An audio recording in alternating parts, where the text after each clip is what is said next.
What's up everybody and welcome to the channel. Today we are here at Mooresville Ford going to take a look at the all new 2024 Ford Mustang GT. To the previous generation we have a 2019. Both of these are GT Premiums with the 10-speed automatic. So let's get right into it. Moving on to the performance, both of these cars are going to be equipped with the 5-liter naturally aspirated 8-cylinder Coyote motor. On the new Mustang you're going to see this really cool twin throttle body intake design.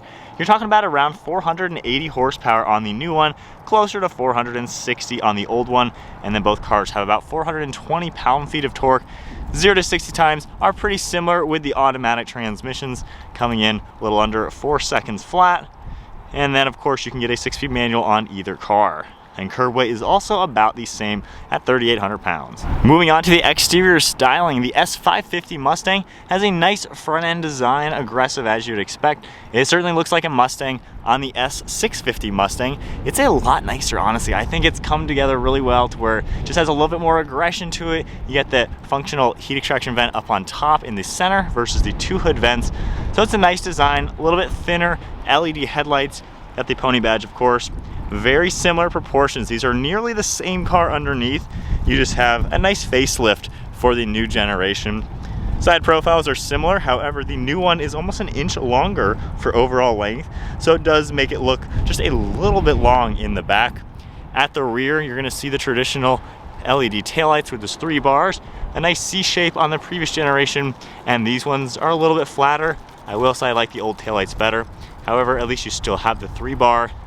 Similar design overall as we get to the back. So now sitting in the previous generation Ford Mustang GT Premium. So you're gonna see the double bump on the dashboard, the 3 air vents, and then you're gonna have 2 separate screens. We have the typical Ford infotainment screen right in the center. Very easy to use. You've seen this on a ton of Fords over the years. Very easy with all these shortcuts down below. You have some controls in the center, physical climate controls, you have nice toggle switches. You can adjust your steering as well as the drive mode. Now when you mess with the drive mode, you can see it popping up on the gauge cluster, and this is the configurable LCD display. So pretty cool in the sport mode. Going into track, you're gonna get a much more aggressive design with a massive tack. And then you also of course have drag strip mode, and then you can go down into the wet mode and back into normal. Normal mode gives you a more traditional gauge cluster, so you're gonna see a huge difference with the dashboard on the new car. And then along the steering wheel, we have the pony badge, controls on the left side for cruise control, controls on the right side, small paddle shifters, all of your stocks, a nice round steering wheel, headlight controls over on the left side, and then we have the shifter. You can see cup holders, armrests, your typical seats.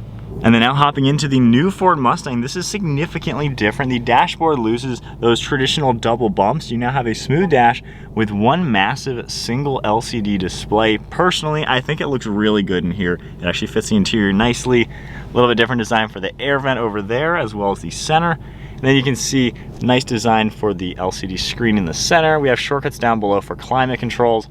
We have a home icon on the top. And then of course you can swipe a little bit going into a full screen nav. We have a toggle down here, which is where you can easily adjust your cluster theme. So right now we have a more traditional one.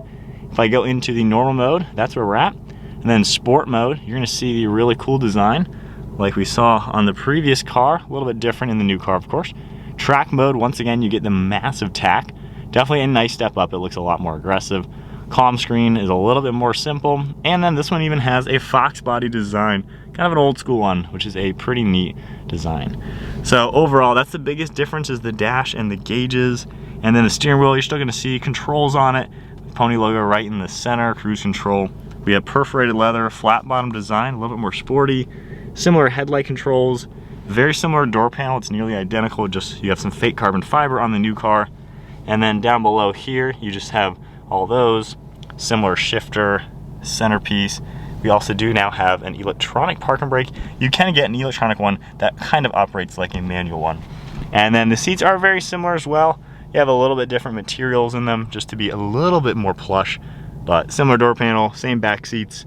View around is all identical, but the biggest thing in the new car is definitely this dashboard. All right, what's up everyone? So today I am joining in the comparison video as well because I've had experience being able to check out both of them. Let's put this one into sport mode and Toggling into the track mode. Track mode. What about steering? Not that that matters. Ooh, sport looks a little better. So from second gear, here we go. All right, what's up everyone? So today I am joining in the comparison video as well because I've had experience being able to check out both of them. Let's put this one into sport mode and toggle into the track mode. Track mode. What about steering? Not that that matters. Ooh, sport looks a little better. So from second gear, here we go.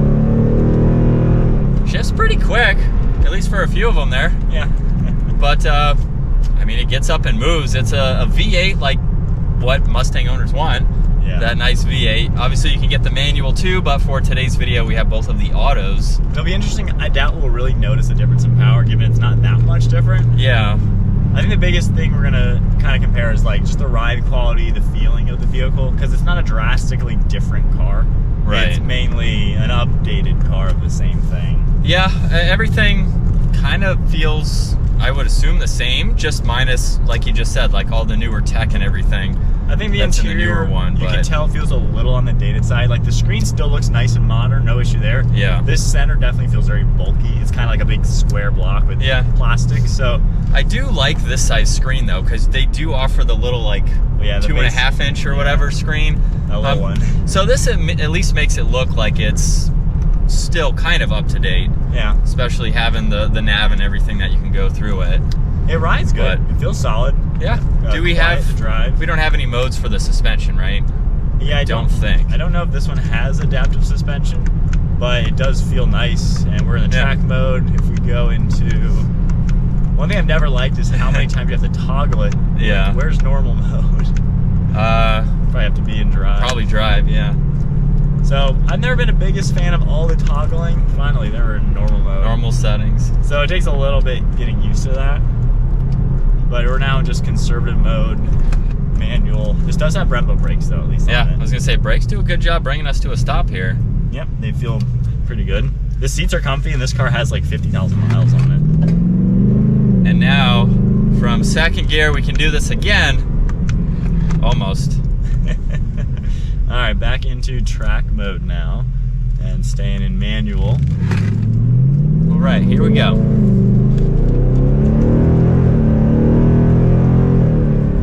Pretty quick in the shifts again. Yeah, not bad. Not bad for a mildish acceleration. Yeah, it's a chilly day out. It definitely gets up and moves though. Sounds good. That Coyote motor, I mean, you can't complain at all. Yeah, that definitely sounds good. All right, you ready to get behind the wheel? Yeah, let's get my bearings with this car. All right, my turn now. Yeah, the shifting's not too bad. It's decently responsive when you hit the paddle. Yeah. One thing I don't like, there's kind of a lurch every gear change. I did feel that slightly, even though I said it was a quick shift. It's quick. It's quick, but yeah, you can feel a little bit of that. It's not like a ZF 8-speed or a dual clutch, so I've never been the biggest fan of a 10-speed, and just there's so many gears. If you happen to be in the 10th gear, it's like a million clicks downwards. Yeah. So it's all right. I've never been the biggest fan of this transmission. As far as handling, I mean, again, it's not a sports car, it's more of a muscle car, so it doesn't handle crazy tight. There is some body roll and stuff like that. I guess depending on either the mode or the trim level you go with. Yeah. So if you went with a higher trim level. Yeah, with the magnetic suspension, it helps a little bit, but it's still, you feel the weight to it. Yeah. But again, for being a muscle car, you know, just the big old V8, kind of like the way it is, it's still nice. It's a nice, comfortable GT car. You can cruise in it. You know, you got good, comfortable tech. You squeaky chair. You got somewhat of some back seats. Yep. If you need to use them. They're both going to be about the same for trunk and back seats. Comment down below if you own a Mustang. Do you put people in the back? Because we always get a lot of comments about, you know, you're not buying it for that, but oh yeah, it's certainly usable. It's a little bit more usable to have them at least. As far as the fit and finish goes, so we're sitting in fake leathers on the seats. You have a lot of plastics, kind of a rubber material to them. Some decent padding on the armrest with more vinyl, leather on the steering wheel. So it's a nice car. I wouldn't say it's above and beyond like refined. Sounds good. I don't know, not really much to argue with or complain with. Before we hop into the new one, I already know the new one is definitely a step up. I truly think it is a nicer car on the inside, and that's probably the biggest thing we're gonna find us to be what the difference is. But even just kind of cruising around in this one, let's tone it down into the normal, which takes forever. There we go. Yeah, the engine. Normal, yeah, the engine tones down a little bit. It's more relaxed in the transmission shifting. It's comfortable, roomy. Not even an issue to be a daily driver. So hopping behind the wheel now for the 24 Mustang, you can already feel a difference. Shifts are a little bit smoother, but I feel that kind of mini lurch. We'll have to do that again, of course, with you. Yeah. But right off the bat, it feels like the update, I guess, what would be the next level for the Mustang. It feels a lot newer and nicer. Yeah. Definitely cleaner. Feels like it lost some weight, even though it didn't. Yeah. Feels really crisp in here, actually. Really nice. I think from some other comments I've seen, we have that BMW screen now. A lot of people think it looks similar to the newer BMW screen, which I guess I can see that in a little bit. I don't think it's as bad in person. Like, I wasn't a fan either when I saw it. However, when you're in it, this dashboard is taller than the screen. Right. So this doesn't just stick out like a sore thumb. To me, it looks clean. I like it a lot. I have no issues, honestly. I like this much better than the other car. Yeah, you can already feel just more of that modern interior, but it's nicer because this screen is higher too, so you don't have to look down for the other one too. And even just the fit and finish, like, while we're still talking about fake leather, the seats, they may or may not be real. It's hard to tell. You have a lot of the plastic material, but it does feel nicer. Fake carbon fiber is what it is. Yeah. But like a little bit of silver and gloss black, it feels nice in here. The steering wheel feels a lot better too. Yeah, flat bottom. Yeah. More like up to date versus just a big old circle, I guess. So let's go to second gear again. A lot smoother. Oh, a lot smoother, yeah. Wow, you don't feel that at all. That was a lot smoother than the first takeoff. Yeah. But still, for a mild acceleration, it sounds kind of the same. Yeah. Obviously, it's the same V8.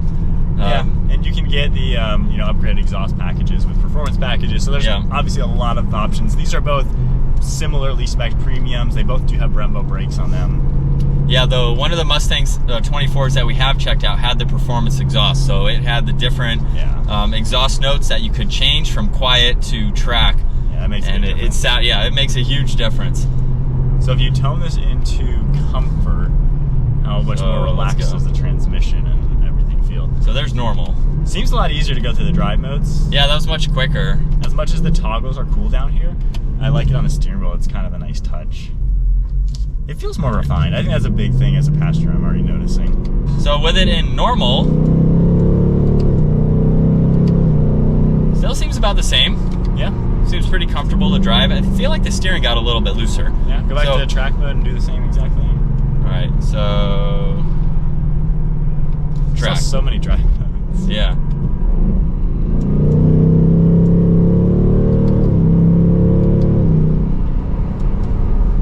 You can feel a little bit of a difference. Yeah. I wouldn't say a whole lot in a straight line, but doing some more performance-oriented driving. All right, on to my turn now. We'll go to second gear. Much smoother, huh? Much better shifting. And the first time I did drive the new Mustang, I think that was one of the biggest things I mentioned, is the lurching in the previous gen 10-speed. I just didn't like it. It killed it for me. I'm a manual fan of this car anyway, but with this automatic, it feels normal. When you hit the shifter, it just feels like a good automatic. Yeah. Downshifts, has a nice rev match to it. It feels a lot crisper, so they've really dialed it in. You know what we didn't talk about? That's not performance oriented, the visibility. You think the glass or anything has changed? It's pretty much the same shape, right? Yeah, you're not really gonna notice that you're in the new car, aside from the dashboard. You still have garage door buttons on each car. Yeah. So fundamentally, you can tell it is the same car. A lot of the same storage areas, things like that. So I wouldn't say, if you hop in the new one, you're not gonna think, oh my gosh, this is night and day difference. I need to trade in my S550 for a 650. Yeah. I think if you want that nicer interior, I think that's where I'm finding at least the biggest difference. Yeah, aside from not doing like real track driving with them back to back, which most people are just daily driving this anyway. Yeah. That would be the biggest factor really, is the interior and obviously a little bit of the exterior design. Yeah, you're gonna feel a little bit nicer materials to where it just feels more like, I think it's almost competing with the European cars, not quite. Well, yeah, BMW screen. Yeah, but I feel like our generation, you know, we're about 30 years old now. I feel like our generation grew up like in the American cars, and then we were teenagers like the Asian cars, and as 30-year-olds, we're like in European cars. I feel like those are kind of the top sellers in our age group. Yeah. So I feel like Ford is kind of trying to target that a little bit, giving you a nicer place to be. I feel like today's younger buyers are wanting a nice place to be on the interior.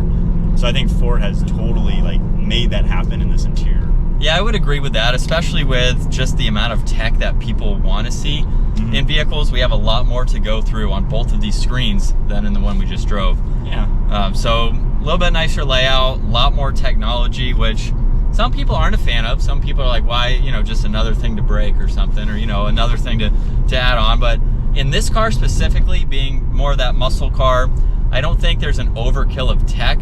Right. Of just random stuff that you don't need. A lot of it seems to be everything that you need as far as all the performance, like the track apps, all that stuff, even how you can change the cluster with how your driving style is. So yeah, a lot of it is kind of some gimmicks, but also functional too for driving like that. Yeah, because right now in the auxiliary gauges, like that's something I'd want if I'm in the mountains. Yeah. With my big tack in track mode, like that's perfect. If I want to tone it down, you know, change some colors, give me a different cluster theme and stuff like that. Yeah. So it's not overkill in technology, even though it's one big screen. I think that kind of throws off some people. Yeah. And I'm not the biggest tech guy. I like the old school things. I like, you know, more old school cars. But to me, this is simple. You have navigation, Bluetooth, and your phone on this main screen. That's all you really need there. And then basic vitals within the car in the center. But it's all laid out in a nice to view way. And then you just have simple settings on the side and climate. So it's really simple. It just looks nice. Yeah, I would say I definitely like this screen setup better than the previous one. So for me, I would go with this just because of how that looks with the layout. To me, it looks like it fits in with even Mercedes-Benz. Yeah. They have the same size, you know, screens, and everyone seems to be going to that. So it fits in with the vehicles in that price point. And even though I know some people, there's some pushback with it, when you drive this, you don't notice it's one big screen because this is a black section with nothing on it anyway. Right. So it just feels normal. It fits the car well. The extra materials, like you said, with the steering wheel even, the steering wheel feels a lot better? Nicer. Yeah. And I think that's just the biggest thing you're going to find in the new car. The interior refinement is now on par with a $50,000 car. I mean, these aren't cheap. They're not most expensive things either. But a nice premium is going to set you back 50 grand. And for $50,000, I want a nice interior. And that's why a lot of buyers like us are going to European cars, because you get a nice interior. That's where you spend 100% of your time with your car. So and they've done a good job. This seems to live up to that. It might be a little bit of plastic on the door. It's hard to tell, but yeah, I mean, it's like a soft touch. Yeah. But it's nice enough.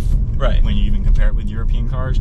And the fact that we're even able to drive this and think of a European car, I think is a big good thing for Ford, because it says, well, clearly we are noticing refinements and nicer place to be in this car. So they must have done something right. Yeah. Fake carbon fiber, I'm gonna knock it for that a little bit. Like, I mean, come on. That could be nicer. But other than that, though, I think the interior is a big step up. Driving wise, I don't really feel the biggest difference, aside from the 10 speed shifting is significantly better. Yeah. Power, you're not really gonna notice unless you're back-to-back racing, stuff like that. Yeah. But it's a nice upgrade from the previous car. Not night and day, but a nice upgrade, I would say. All right, so hopping out of the two Mustangs back to back. If you own a 2023 with low mileage, you just bought it last year, I don't think you should just sell it and get the new one. I don't think you're really gonna notice a valuable difference. If you have a higher mileage, older S550, I think you're gonna like the new car. It's gonna be newer, nicer tech, and kind of give you a good step up. Yeah, so mechanically, fundamentally, they are virtually identical cars. Maybe we'll see Ford come out with something completely different in a couple years. I know some people are kind of like, yeah, you just kind of put some new cosmetics on to the new Mustang, which, while it is a really nice update, maybe we can see something completely different at some point for those people. Yeah. But like Brian just said, if you own one like this, really not much of a difference unless you just want a little bit nicer of a vehicle. Yeah. So I think Ford did a pretty good job giving us a newer car. Not night and day, but it's a nice next step, and I would assume the next one would then be the all-new generation, maybe. Yeah. I guess we'll have to see. We'll see. But those are our thoughts. Comment below, what do you guys think? Personally, if I were to buy one, I would totally get the new one over the old one just because I like the interior. Yeah. It, to me, makes it feel very well worth. I built one for like 58 grand with all the stuff I liked on it, and to me, I felt like I could justify that money for the car. Yeah, I could definitely see that, especially for its price point. When you view it from this side with the price point of what they used to cost, I could definitely see, for the money now with the interior, you're definitely getting what you're paying for. Yeah, and you still got all the great performance with that V8 Mustang. Of course, that engine, can't complain. But that is it, guys. If you enjoyed the video, give it a thumbs up, hit that subscribe button, stay tuned for plenty more content, and we'll see you all in the next video.